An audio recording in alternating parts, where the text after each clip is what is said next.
तो दोस्तों आप समझ लेते हैं इसके अंदर अकाउंटिंग एंट्री कैसे करनी है। अकाउंटिंग एंट्री करने के लिए मुझे क्या करना रहेगा, अकाउंटिंग एंट्री करने के लिए आप देखेंगे पास व्यू एंट्री का ऑप्शन है, आप इसको ओपन करेंगे। इसके अंदर 4 ऑप्शन नजर आएंगे, cash bank receipt, cash bank payment, cash bank to bank, journal entries. Cash bank receipt में जो भी आपकी बैंक की रिसीट्स है या कैश में रिसीट आई है वो आप यहां बुक करेंगे। पेमेंट में कैश और बैंक से रिलेटेड जो पेमेंट्स आपने कैश या बैंक से कोई पेमेंट की है वो आप यहां बुक करेंगे। कैश बैंक टू बैंक में क्या है कि आपने बैंक से कैश निकाला या बैंक में कैश जमा किया, राइट, वो आप यहां पे बुक करेंगे। और जर्नल एंट्री के थ्रू आप अपनी journal entries, normal accounting journal entries book करेंगे। तो एक एक करके हम देख लेते हैं कैसे करना है।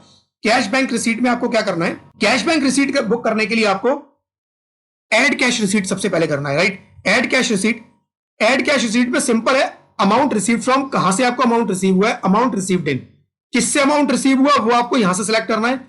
और जिस अकाउंट में रिसीव हुआ है, कैश और बैंक से रिलेटेड अकाउंट दिखाएगा यहां पर। ये मैंने ऑलरेडी कैश और एचडीएफसी बैंक 2 क्रिएट किए थे, ये 2 ही अकाउंट दिखा रहा है यहां पर। तो रिसीव मेरा कहां हुआ है और किससे रिसीव हुआ है। सपोज मेरा एवीसी एंड कंपनी मेरा वेंडर है या मेरा कस्टमर है या अमित जैन, इससे मेरे को रिसीव हुआ कितना, 10,000 रुपए, राइट। मेरे को और भी पैसे रिसीव हुए सपोज किसी से, मैं एक साथ एंट्री बुक कर सकता हूं। मेरे को एवीसी एंड कंपनी से पैसा बुक हुआ जो कि मेरा वेंडर है, 1,000 रुपए। वेंडर से नॉर्मली पैसा आता नहीं है, बट यहां मान लेते हैं अकाउंटिंग एंट्री आप कर सकते हैं। कहां पे रिसीव हुआ, सपोज कैश में देखी गया है मेरे को पैसे, मैं कैश सेलेक्ट किया, कितना टोटल, 11,000 रुपए, राइट। किस दिन रिसीव हुआ, मेरे को एंट्री का डेट डालनी है, सपोज 4 मई। एंड अगर कुछ रिमार्क डालना है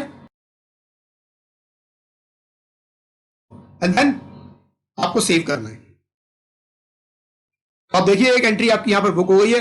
आपको फ्यूचर में कभी व्यू करना है आप व्यू कर सकते हैं, लेकिन आपको लगता है कि गलती से एंट्री हो गई, आप इसको डिलीट कर सकते हैं, राइट। आपको ये वाउचर नंबर जनरेट हो गया है और ये आपकी इसमें डेट आ रही है।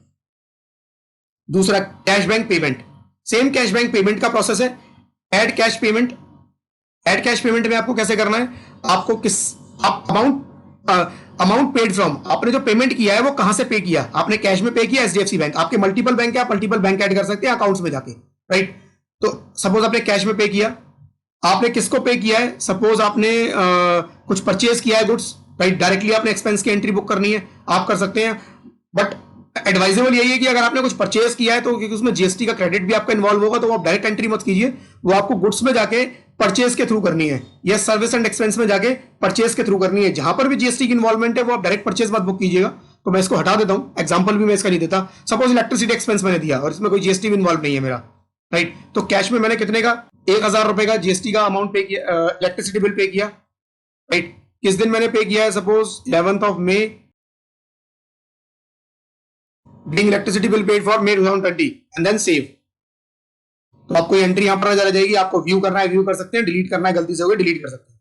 कैश बैंक टू बैंक में आपने बैंक से कैश निकाला है, बैंक में कैश जमा किया, कैश बैंक टू बैंक पे आएंगे, ऐड एंट्री करेंगे। यहां पर दोनों तरफ आपको कैश और बैंक के अकाउंट दिखाएगा और कोई अकाउंट नहीं दिखाएगा, राइट। तो पूरा चेक रखा हुआ है कि आपसे गलती से भी कोई गलती ना हो। आपने suppose amount transfer deposit from, कहां से आपने अमाउंट ट्रांसफर किया है, राइट, आपने कैश निकाला है, अमाउंट ट्रांसफर डिपॉजिट इन, कहां पर आपने जमा किया है, आपने एचडीएफसी बैंक में जमा किया है, कितना पैसा जमा करवाया, 10,000 रुपए।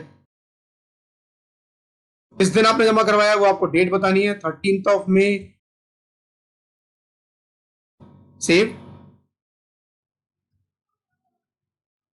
आपका सेव हो गया, आप व्यू करना चाहे एंट्री को व्यू कर सकते हैं, डिलीट करना चाहे डिलीट कर सकते हैं। देन सेम जर्नल एंट्री होगी, जर्नल एंट्री के अंदर ऐड जर्नल एंट्री, यहां पर भी सेम प्रोसेस है, बट आप यहां पर आपको दोनों तरफ सारे अकाउंट दिखाएगा, राइट। यहां पर आपको जो अकाउंट सिलेक्ट करना है वो आप अकाउंट सिलेक्ट कर सकते हैं। जर्नल एंट्री आपको करनी है, आपको सपोज टैक्स की एंट्री करनी है आपको, राइट।